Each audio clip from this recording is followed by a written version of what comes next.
Hello and welcome back to the YouTube channel, and in today's video we're going to be walking through my exact step-by-step process that I would take now if I was to start all over again from when I was skinny fat, out of shape, to what I would do now if I was starting from scratch and I was going to try and get into the shape that I am in now. So in terms of where I was when I was started, I was super low in confidence. I was out of shape.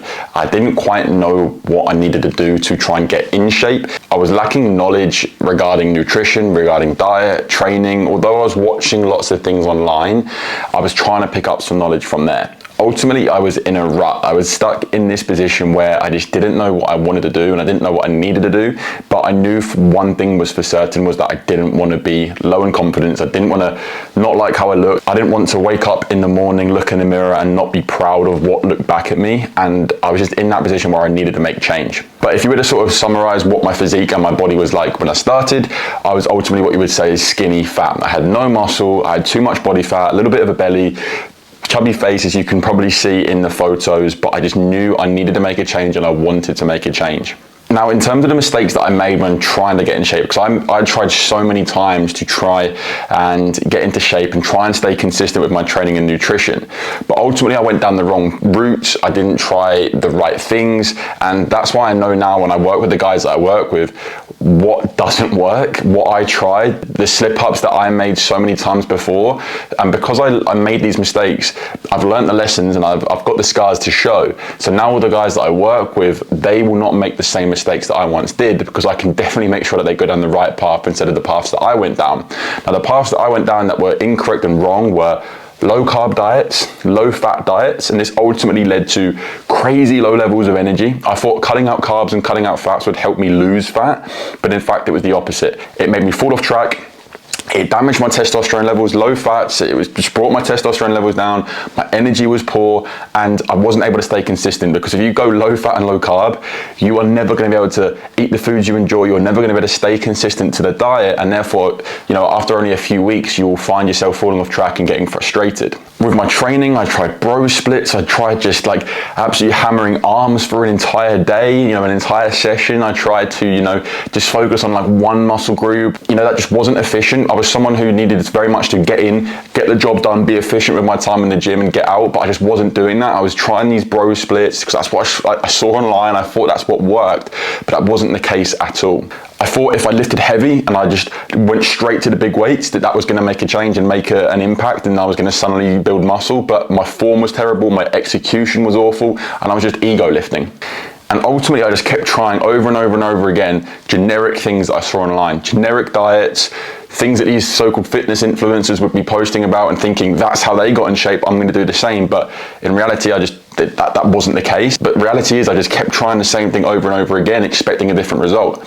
And Einstein says the definition of insanity is doing that, is trying the same thing over and over again and expecting some different outcome. And that's just not gonna happen. If you're doing the same things and it's not working, something has to change. So what would I do now in terms of my diet to overcome this? If I was skinny fat, needed to lose body fat, needed to lose that belly and build muscle at the same time, this is what I would do with my diet. So I'll start off by working out my maintenance calories. There's so many free calculators out there online. I have one on my Instagram as well. So many calorie calculators out there that you can use to work out your maintenance calories. And then what I would do is I would subtract 200 to 300 calories off this to give myself a slight deficit, to put myself into a slight calorie deficit. Because we don't want to be in such a deep deficit to begin with, where our energy crashes and we struggle to stay on track because calories are low. Go into a slight deficit, because then you have the energy and the fuel to still train hard and build muscle as we lose that body fat that we want to lose. In terms of a macronutrient setup, so your proteins, carbs and fats, I would make sure that I was eating 1 gram of protein per pound of body weight. So if I was 200 pounds, I'd be looking to eat 200 grams of protein. And in terms of my fats, I'd make sure that I was eating 20% of my total daily calories as fats. And then the rest of the calories would be my carbohydrates. Roughly around about 50% of your total daily calories need to be carbs. And if anyone tells you to cut out carbs, they're wrong. It won't work.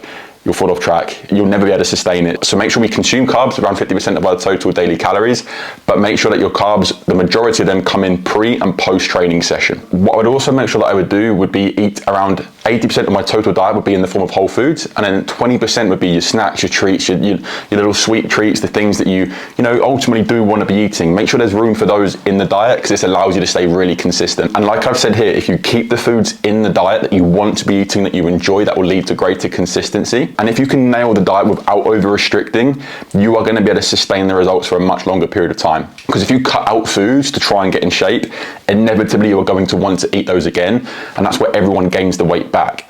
Whereas if you can get in shape eating the foods you love and fit them in your macros and calories, that's what I would look to do now. That would allow you to be so much more consistent and actually sustain the results and maintain the results that you've achieved in that diet. Because you've been eating foods that you've enjoyed throughout the whole process to get in shape, you don't have to add anything back in. You just keep eating the foods you enjoy and sustain the results. Now, what would I do from a training point of view? From a training standpoint, I would look to train 3 to 4 days, because that is enough to see results, but it's also a good amount of days to go and train and actually stay consistent. If you try and go 5, 6, 7 days a week, it's too much in my opinion to train 6 or 7 days a week. 5 days is good. I have trained 5 days in the past, but when you are sort of starting out and you want to get into a rhythm of things, it's so important that you actually build a plan that you can be consistent with. So 3 or 4 days is plenty, because if you train with accuracy, that is perfect. I would also focus on combining muscle groups together rather than that bro split of just chest day, arm day, shoulder day.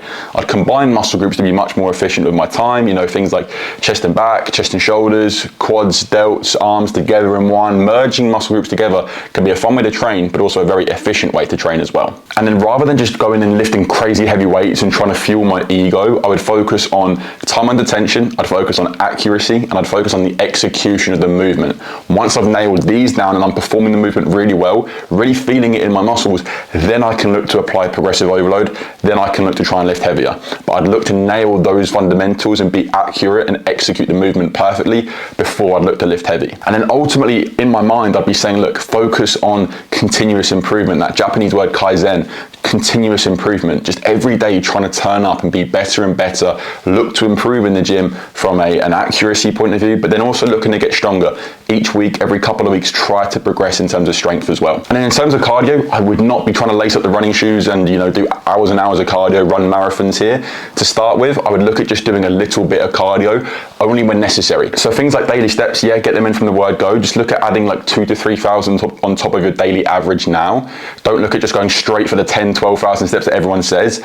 Take your daily average now and just add 2,000 or 3,000 on top of that. It's going to make a real impact, rather than trying to shoot for the stars in a way and trying to get 10,000 in. If your average is 3 or 4, that's a big jump. If you make a small jump first, that's going to make a big impact, but again, it's going to allow you to stay consistent. And in terms of cardio, I'd add in some LISS cardio, so low intensity, steady state cardio. This is much easier to maintain, much easier to be consistent with, as it isn't as demanding on the body, but I would only add this in when necessary, when you reach a weight loss plateau. So weigh yourself, and if you're not losing body fat, you increase the deficit by either pulling out food or adding in some LISS cardio. And then what I do as well is I just keep up with a few sports that I enjoy, keeping on the move, keeping active. If you play sports, keep them in. You can use this as a form of cardio. It's much more entertaining than boring Stairmaster or incline treadmill walking, for example. And then what I would say in terms of the key components to really focus on here is to focus on consistency within the diet. The diet is going to drive results in terms of fat loss, so focus on building a diet that you can be consistent with.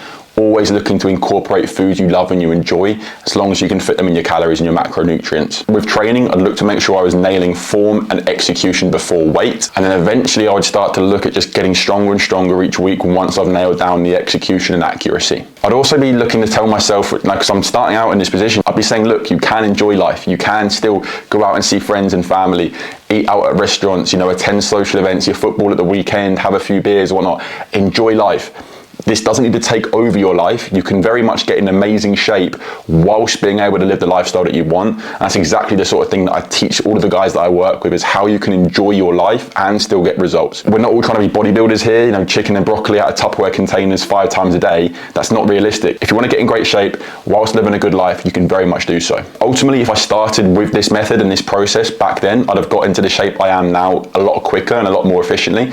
But I learned along the way, and now I can help the guys that I work with get into amazing shape without making the same mistakes that I did. And ultimately the outcome, I am now much happier, I'm leaner, I'm stronger, I'm fitter, I'm in the shape of my life, and I'm able to now continue the shape that I'm in whilst living the lifestyle I want, eating great foods, going out on date nights with my girlfriend, you know, seeing friends and family, and just being able to live a life that I'm happy with whilst being in great shape. And ultimately, hand on heart, I can say now that I'm in better shape, my life has improved in terms of relationships, in terms of social life, in terms of my confidence, just other aspects of life have improved as a byproduct of getting in great shape.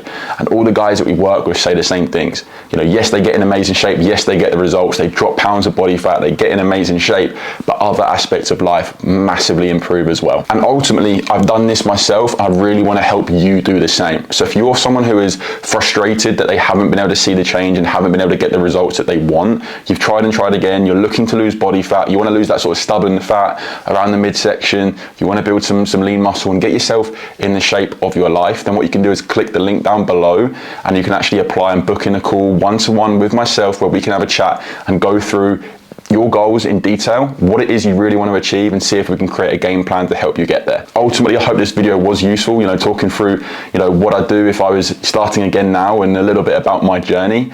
And if it was useful, please drop me a comment, let me know, drop it a like. If you do have any questions, again, leave a comment, and I'll catch you in the next YouTube video.